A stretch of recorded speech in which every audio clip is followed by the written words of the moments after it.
నా హృదయపూర్వక నమస్కారాలు తెలియజేసుకుంటున్నాను.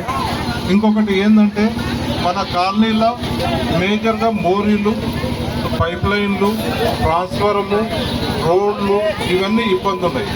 మనము కాంగ్రెస్ పార్టీ ఇప్పుడు రెండు సంవత్సరాల నుంచి అది ఇప్పుడు కౌన్సిలరు, చైర్మన్ మన అభ్యర్థులను గెలిపించుకుంటే 500 కోట్లు రేవంత్ అన్న మొన్ననే చెప్పాడు, 500 కోట్ల వరకు నేను శాంక్షన్ చేస్తాను, తాండూరుని డెవలప్ చేసుకోండి మీరు అని.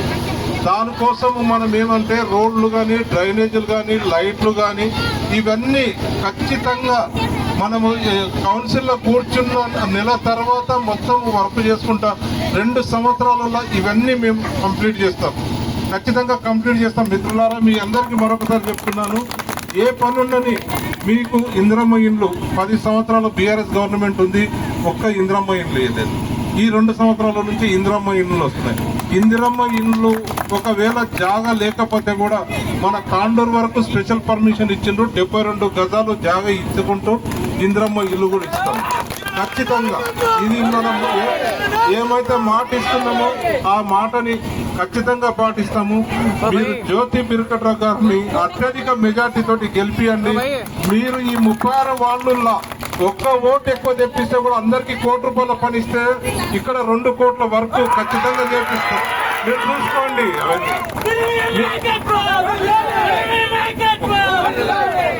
మీకు ఇంకొకటి, కరెంటు ఎవరికన్నా ఉచిత కరెంటు లేకపోతే అది కూడా ఖచ్చితంగా చేపిస్తాం. రేషన్ కార్డులు ఎవరికి లేకపోతే ఆ రేషన్ ఇప్పుడు మీరు బస్సు ఫ్రీ ఉంది, ఇప్పుడు సిలిండర్ది ₹500 సబ్సిడీ రానోళ్ళకు కూడా ఉంటే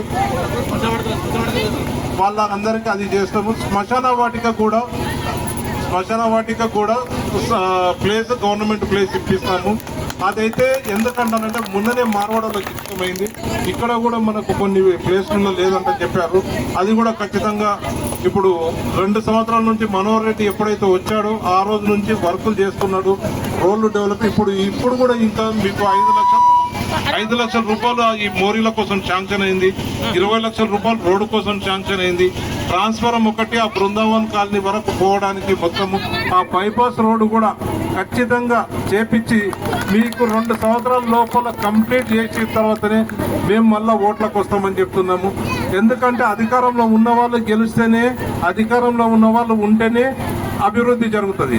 పోయినసారి ఏమైంది, 4 సంవత్సరాలు అభివృద్ధి జరగలేదు, ఒకటే సంవత్సరం అభివృద్ధిలో ఇప్పటికీ 100 కోట్లు పెట్టకమైంది. ఈ 3 సంవత్సరాలలో మొత్తం డెవలప్మెంట్ చేసినాకనే ఎమ్మెల్యే ఎలక్షన్లో ఓట్లు అడుగుతాం. దాని గురించి మీరు ఎక్కడ ఇబ్బంది పడాల్సిన పని లేదు. అబద్ధాలు చెప్పి ఈరోజు చెప్పి వెళ్ళిపోవడం లేదు. 500 కోట్లు వస్తున్నాయి మనకు. ఖచ్చితంగా అన్ని పనులు చేసి చూపించిన తర్వాతనే ఎమ్మెల్యే ఎలక్షన్లో ఓట్లు అడుగుతాం, లేకపోతే అంతవరకు ఓట్లు కూడా అడగం. మిమ్మల్ని బిర్కట్రావు గారిని అత్యధిక మెజార్టీతో గెలిపియండి. మీకు ఏ పని కావాలన్నా 24 గంటలు మేము ఇవ్వండి, ఖచ్చితంగా చేస్తాం. ఈ అవకాశం ఇచ్చిన మీ అందరికీ మరొక్కసారి పేరు పేరున నా హృదయపూర్వక నమస్కారాలు తెలియజేస్తాను.